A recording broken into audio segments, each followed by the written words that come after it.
Thank you, Mr. Speaker. I rise again today to draw attention to the epidemic in our military of rape and sexual assault. 19,000 women and men each year are raped or sexually assaulted in the military.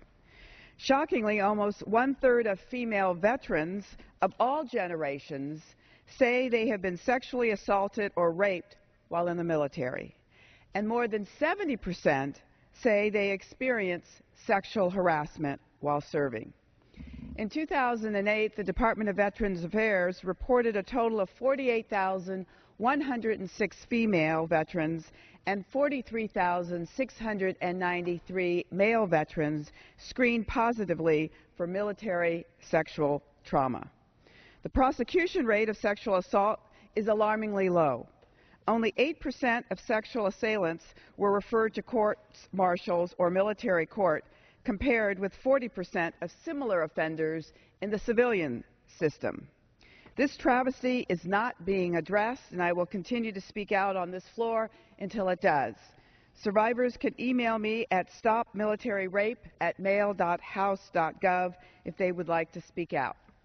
Today, I would like to tell the story of one of the 8% that were prosecuted, the story of Colonel Michael Robertson, who commanded Fort Bliss's 31st Combat Support Hospital at Camp Dwyer, a military base and airfield in the Helmand River Valley in Afghanistan. Last week, Colonel Robertson was convicted by a military judge of 14 charges, including having pornography on his government computer, sexually harassing 3 women, and assaulting 5 women. 8 women that served under his command testified at great cost to their careers and their privacy. Colonel Robertson routinely touched them without permission on their breasts, thighs, and buttocks, and encouraged them to look at pornography on the computer. Some testified the harassment occurred daily. Sadly, the military careers of these 8 women who bravely did the right thing are almost assuredly destroyed. A major who filed a claim against Robertson said, quote, "I don't know if my career was in jeopardy for doing the right thing. Who in the Corps who supported you is going to trust you in the future?" Unquote. Despite repeated warnings, Colonel Robertson also emailed pornography to friends and female subordinates. A lieutenant colonel who was the chief nurse under Robertson's command said his command style split the staff and created a toxic environment. What makes the defense's answer to all these actions? That all of these jokes and the touching were attempts to boost morale.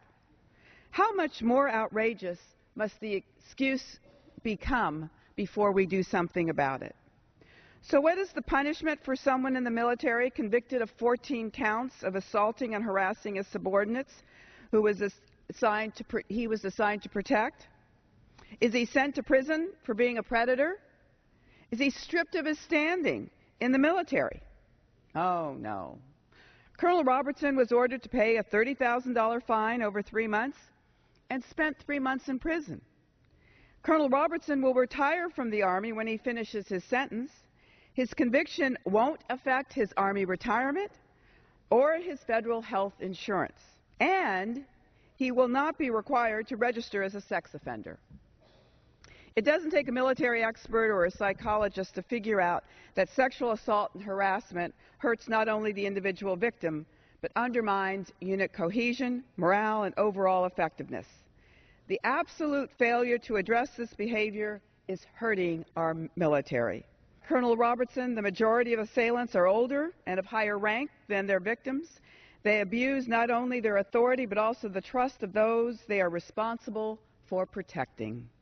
The current military structure serves as a safe haven for sexual predators. They either are never brought to justice at all, or they receive a sentence like Colonel Robertson that doesn't come close to match their crime.